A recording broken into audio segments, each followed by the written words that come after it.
नमस्कार दोस्तों।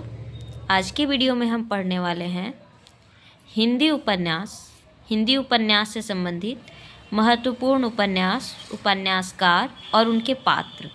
जैसे विभिन्न प्रतियोगी परीक्षाओं में हम देखते हैं कि उपन्यास से संबंधित उनके पात्रों का और वो किस उपन्यास के पात्र हैं, इससे सुमेलित करने वाले प्रश्न बहुत पूछे जाते हैं। साथ साथ यह भी पूछा जाता है कि इस उपन्यास के लेखक कौन हैं। इस तरह के जितने भी प्रश्न आते हैं या फिर उपन्यासों के प्रकाशन वर्ष से जुड़े हुए जितने भी प्रश्न आते हैं, उस तरह के प्रश्नों को हल करने के लिए आज की वीडियो में हम देखेंगे, उपन्यास से संबंधित महत्वपूर्ण तथ्यों की जानकारी लेंगे। ठीक है, तो जितने भी महत्वपूर्ण उपन्यास हैं जो कि विभिन्न परीक्षाओं में पूछे जा सकते हैं, हम आज उन पर चर्चा करने वाले हैं। तो आइए देखते हैं। सबसे पहले पंडित गौरी दत्त द्वारा उपन्यास लिखा गया देवरानी जेठानी की कहानी 1870 ईस्वी में। ठीक है, और इसके पात्रों में कौन कौन है? छोटे, पार्वती, सुखदेई और दौलत राम। ठीक है, दूसरा उपन्यास लेते हैं हम लाला श्रीनिवास दास का परीक्षा गुरु, जो कि 1882 की रचना है और वास्तव में इसे ही हिंदी का पहला उपन्यास माना जाता है। शुक्ल जी ने कहा है कि यह अंग्रेजी ढंग का पहला हिंदी उपन्यास है। ठीक है, परीक्षा गुरु 1882 में आता है और इसके पात्रों में अगर हम देखें तो लाला मदन मोहन, ब्रज किशोर, मुंशी चुन्नीलाल, मास्टर शंभू दयाल आदि इसके पात्र हैं। अगला देख लेते हैं हम देवकी नंदन खत्री का जो उपन्यास है चंद्रकांता। ठीक है, इस उपन्यास के लिए शुक्ल जी ने कहा था, ऐसा कहा कि इस उपन्यास को पढ़ने के लिए बहुत से अहिंदी भाषी लोगों ने हिंदी पढ़ना सीखा था। ठीक है, तो ये अपने आप में एक बहुत ही महत्वपूर्ण उपन्यास है, जो कि एक तिलस्मी अयारी उपन्यास है। तो चंद्रकांता 1888 में आता है। इसके प्रमुख पात्र हैं राजकुमार वीरेंद्र वीर, चंद्रकांता, क्रूर सिंह, जीत सिंह, तेज सिंह, देवी सिंह, बद्रीनाथ, जगन्नाथ ज्योतिषी, चपला, चंपा आदि। ठीक है, चंद्रकांता के पात्र। अगले में हम देखते हैं, अगला हम उपन्यासकार लेते हैं मुंशी प्रेमचंद्र को। प्रेमचंद ने बहुत से उपन्यास लिखे हैं, सेवा सदन, प्रेमाश्रम, रंगभूमि, ठीक है, निर्मला, प्रतिज्ञा, गबन, कर्मभूमि, गोदान, मंगलसूत्र, ये सभी इनके उपन्यास हैं। तो जो उपन्यास परीक्षाओं में पूछे गए हैं, पात्रों के नाम जिनसे पूछे गए हैं, हम उन पर चर्चा करेंगे। तो सेवा सदन 1918 ईस्वी में लिखा गया इनका उपन्यास है।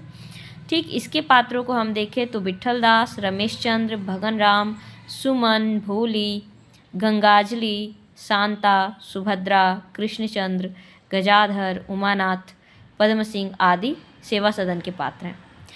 इसके बाद रंगभूमि उपन्यास के पात्रों के नाम पूछे जाते हैं। रंगभूमि उपन्यास 1925 में आता है।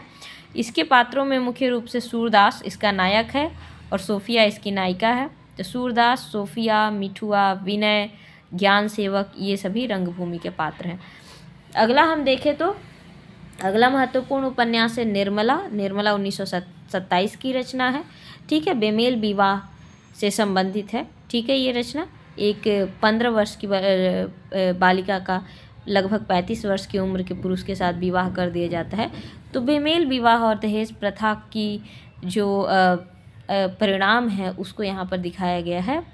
ठीक, तो निर्मला उपन्यास के पात्र में निर्मला, मुंशी तोताराम, कृष्णा निर्मला की बहन, और मनसाराम, जियाराम, सियाराम और भुवन, ये इसके प्रमुख पात्र हैं। अगला उपन्यास देख लें हम गबन 1931 में आता है। यह स्त्रियों के आभूषण प्रेम और उसके दुष्परिणाम और पुरुषों का जो है एक तरह से दिखावा या अपने आप को बढ़ा चढ़ा कर पेश करने की जो प्रवृत्ति है, उसकी वजह से जो दुष्परिणाम भुगतना पड़ता है, इस पर आधारित है गबन उपन्यास।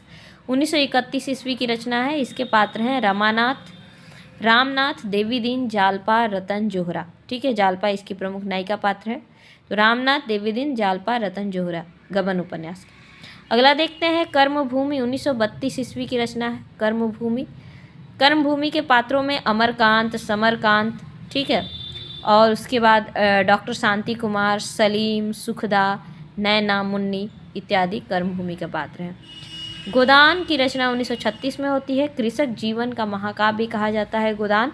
ठीक है। ग्रामीण जीवन का यथार्थ झलक मिलता है, कृषक जीवन का यथार्थ झलक मिलता है इसमें।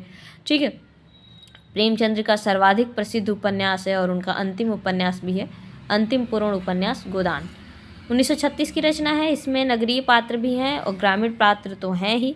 ठीक है। तो ये अवध जनपद की कथा है। इसमें सेमरी और बेलारी इसमें प्रमुख गांव है। तो इसके पात्रों को देखिए। प्रमुख पात्र है होरी, मुख्य पात्र है होरी।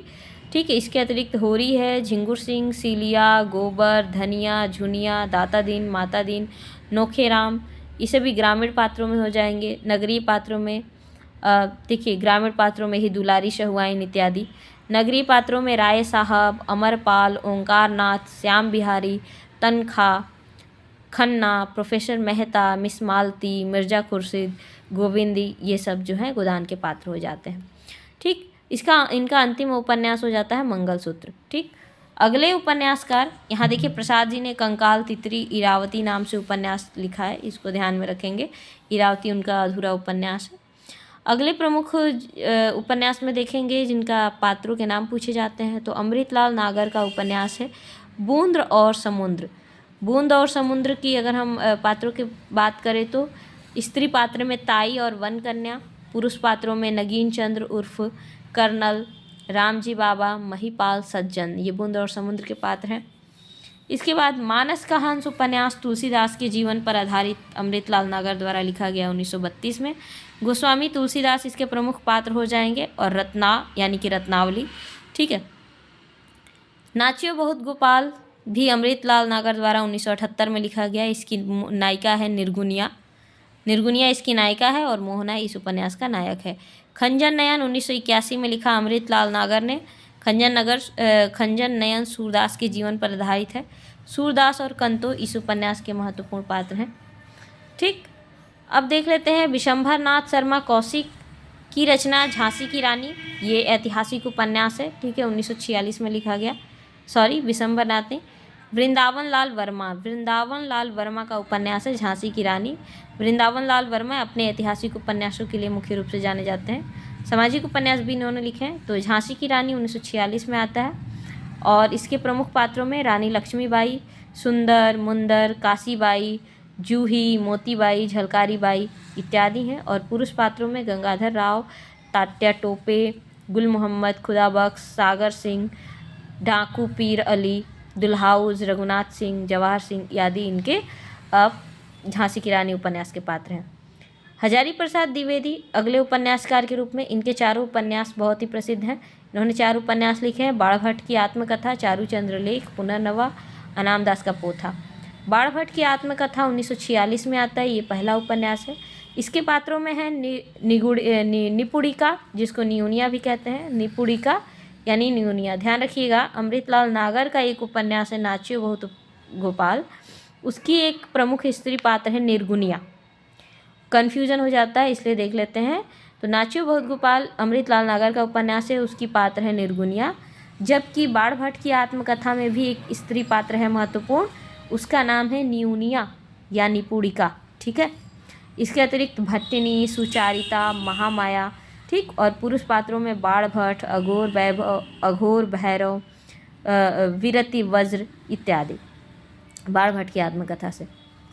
चारूचंद्र लेख में देखते हैं। चारूचंद्र लेख 1963 की रचना है। इसके स्त्री पात्रों में चंद्रलेखा है, नैना है, भद्रकली है स्त्री पात्रों में। पुरुष पात्रों में सातवाहन।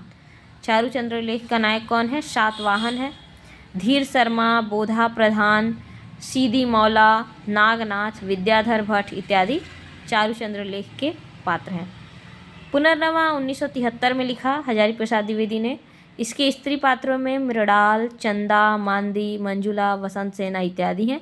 पुरुष पात्रों में राजा ज्ञान श्रुति, रैक के ऋषि। देखिए, पुनर्नवा को रैक के आख्यान या रैक के उपन्यास भी कहा जाता है। तो इसके पात्र हैं राजा ज्ञान श्रुति, रैक ऋषि, जाबाला, ऋजुका, गोपालार्य, देवरात, श्यामरूप, चारुदत्त, श्रीधर इत्यादि पुनर्नवा के पात्र हैं। और अनामदास का पोथा 1976 में लिखा गया। इसका भी पात्र है रैक्व, जबाला और अरुंधति। ठीक है। रैक्व, जबाला और अरुंधति अनामदास का पोथा उपन्यास के पात्र हैं।